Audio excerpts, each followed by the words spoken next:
வந்து இந்த படத்தோட வெற்றி அப்படின்னு சொல்லும்போது ஒரு படத்தை எடுத்து ரிலீஸ் பண்ணுறது வந்து மிக மிக கஷ்டம். அதுக்கு ஒரு நேரத்துக்கு அப்புறம் நான் பேசுகிறேன்.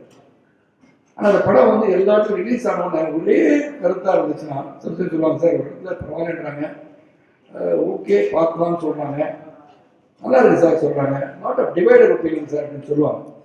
ஆனால் இந்த படத்தை பொறுத்த வரைக்கும் நான் வந்து ரொம்ப பெருமையாக நினச்ச விஷயம், அது கலெக்ஷன் எப்படி பெரிய லாபமா, இதுக்கு முன்னாடி உள்ள ஒரே விஷயம்னா யாரை கேட்டாலும் இந்த படம் சூப்பரான படம் சார், நல்லா பண்ணியிருக்கேன் இந்த படம். இன்னைக்கு கூட வந்து என்னுடைய நண்பர் அமெரிக்கன் நண்பர் அழைத்து பேசினேன்.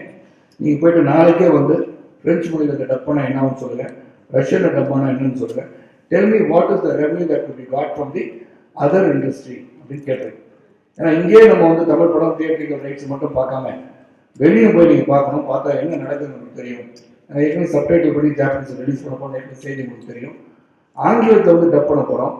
இதை வந்து ஆங்கிலத்தை வந்து எப்படி சார் பண்ண போறீங்க? ஏன்னா ஜாக்கி சான் படம் இங்கே பண்ணுறாங்க, தமிழில் ஜாக்கி சான் பேசுறது, பூஸ்லாம் பேசுகிற மாதிரிலாம் படம் வருது, ஆனோல்ட் ஷ்வார்ஸ்நெகர் பேசுகிற மாதிரிலாம் வருது. So why can we try prove that market? நாளைக்கு நம்ம பண்ண பிறகு பலரும் அந்த பாதையில் வரலாம் அப்படின்ற ஒரு எண்ணம் எனக்கு இருக்கிறனால அதையும் நம்ம பண்ண முயற்சி பண்ணுறோம்.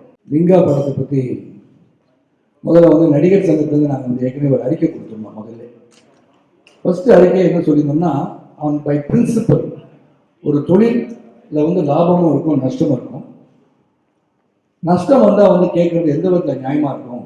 அதனால் சூப்பர் போய் நம்ம போய் இந்த நஷ்டத்தை கேட்குறது தவறுன்னு நடிகர் சங்கத்துக்கு வந்து அறிக்கை கொடுத்துருந்தோம். அதன் பிறகு என்னிடம் சொல்லி நீங்கள் உட்காந்து அதை பேசி முடியுங்கன்னு சொன்னது அடிப்படையில் அதுக்கான வேலைகள் நடந்துட்டு இன்னைக்கு வந்து இந்த பத்திரிகையாளர் சந்திப்பு முடிஞ்ச பிறகு அதில் உட்காந்து பேசி அதை எப்படி செட்டில் பண்ண முடியும் அப்படின்றத இன்னைக்கு முடிஞ்சிடும் நினைக்கிறேன்.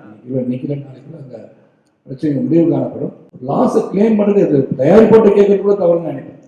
ஏன்னா லாஸுன்னு வர்றது வந்து உங்களுக்கு லாபம் வந்தால் அவங்க வந்து யாரையும் கேட்க போகிறதில்ல, அவங்க கொடுக்க போகிறதில்ல.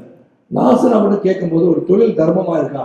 ஆகவே இனி வரும் காலங்களில் லாஸ் என்று வந்த பிறகு யாரும் திரும்ப பணத்தை கேட்கக்கூடாது என்று ஒரு சட்டமாக்க வேண்டும் என்பது எங்கள் சார்பான கோரிக்கை. நான் வந்து ப்ரொடியூசர்ஸ் வந்து ஏற்கனவே சொல்லியிருக்கோம். அதுக்கப்புறம் இந்த அடுத்த ப்ராஜெக்ட் வந்து வெங்கடேஷ் வச்சு ஒரு ப்ராஜெக்ட் பேசிகிட்டு இருக்கேன். அது வந்து இன்ட்ரெஸ்டிங்கான ஒரு சப்ஜெக்ட். அது வந்து உட்காந்து பேசுவோம். மிஷ்கின்ட்ட பேச்சுவார்த்தை முடியல. நான் மிஷ்கின் அடுத்த படம் பண்ணுறேன்னு பல தடவை சொல்லியிருக்கேன். அது முடிஞ்சு அந்த படம் ஆரம்பிக்கிறது, அந்த வேலைகள் வந்து நடக்கும்னு நம்பிக்கை எனக்கு இருக்குது. அதை தொடர்ந்து சமுதிரமணி ஒரு மண்வாசனையோட கதை எழுதியிருக்கிறார். இந்த 3 படம் ரைட்டும் என் மைண்ட் தொடர்ந்து பண்ணுறதுக்கான வாய்ப்புகள் இருக்குது.